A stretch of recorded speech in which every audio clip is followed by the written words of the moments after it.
yes, I would consider myself an artist. Yes, I would consider myself an artist. I would consider myself to be an artistic person. I am an artist. Yeah, I'm an artist.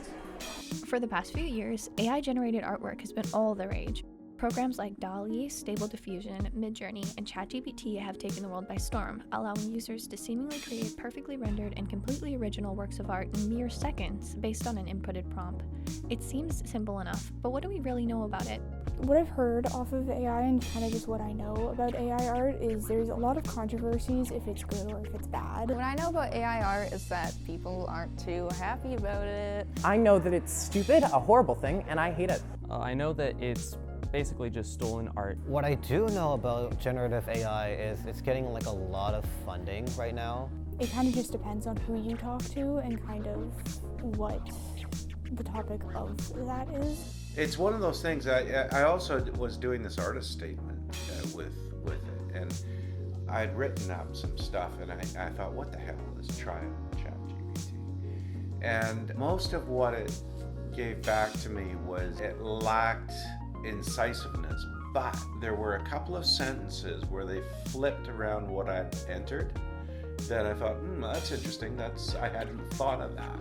AI has been created by artists of the AI world. Yeah. And it is basically a catalog of all the images in the world, all the conversations, all the master painters, all the novelists, all in this brain. It does not have the magic. It does not have the magic. It can switch those things around, turn this one upside down, do this, that, but it can't. It can only connect to what we have given it. That's where the magic. So in a sense, you're saying it's the process itself. Of the that making stimulates the imagination. Yes. Yeah. Our imagination is like a gift, and it is incredible. And I don't think there's much you can compare it to. To address all of this, we first need to understand how it works.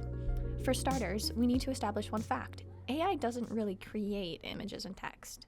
To train a generative AI, pieces of work from all over the world and internet are fed into the machine. Its job is to spit out a mixed version of all the most common patterns and traits. For example, the initial version of the famous image generator Stable Diffusion was fed a whopping 2.3 billion images in its training.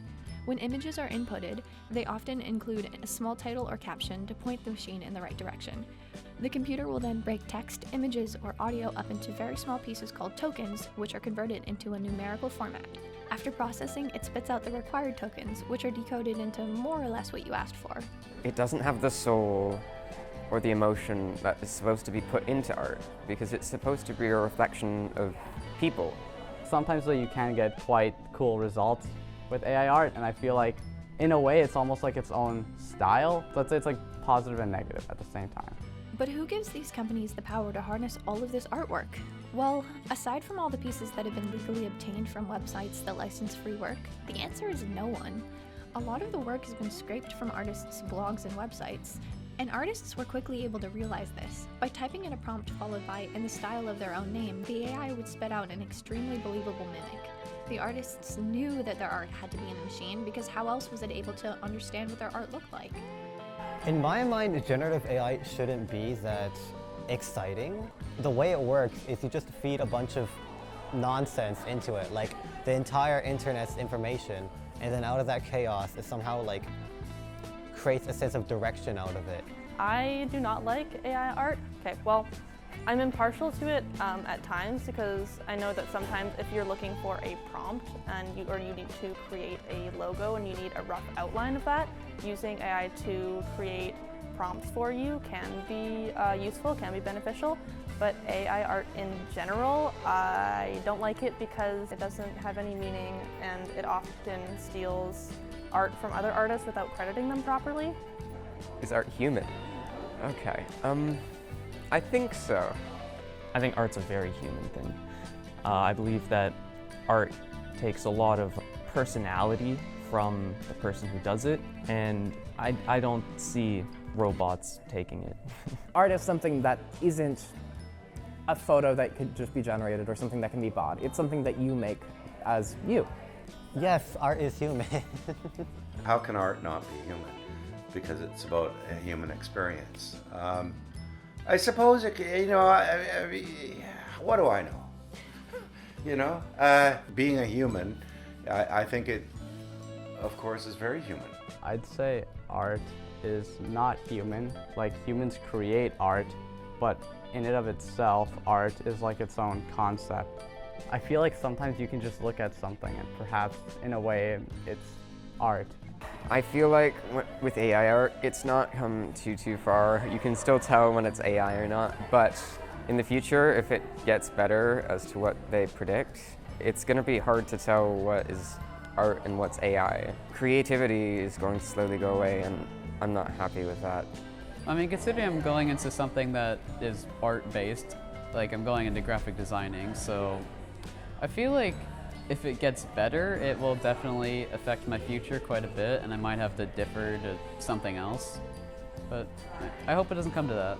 I'm someone who writes stories, right? So it's like, if I decide to become a story writer, well, what if in the future everyone just decides that AI writing is better than human writing? So then it's like they just stop reading human literature and they just start reading AI literature instead. I really hope it doesn't affect my future. Honestly, I really hope that AI art doesn't have much to do with it, because I want to work in the film industry, and I really hope that AI doesn't start taking that over. A lot of people are worried about it. I don't really worry about it in my free time. Like, if I'm out for a day or I'm just writing or something, the first thing I don't think is, oh wow, this is gonna replace me in the future.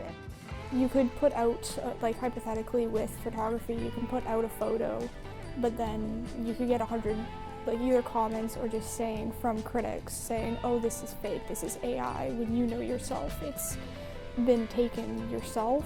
That's a real consideration for kids these days, that they end up being run down this chute of technology, that they have to be feeding the technological machine. Because when you're doing something, although you're doing something outside, you're actually going inside yourself to answer these questions. Yeah.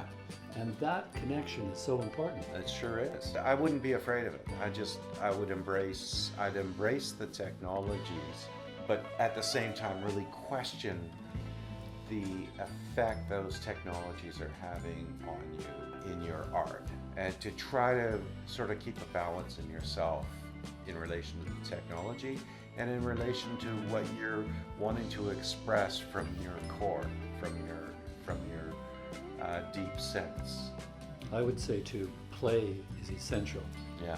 I recall when I was in grade 2, I was out in the schoolyard and I was so involved in stacking up sand and carving little things in the sand, and then if it rained I'd make dams and the water would collect, and it was all this play. Yeah. And what do I end up doing later in my life? Yeah. I build landscapes that channel water.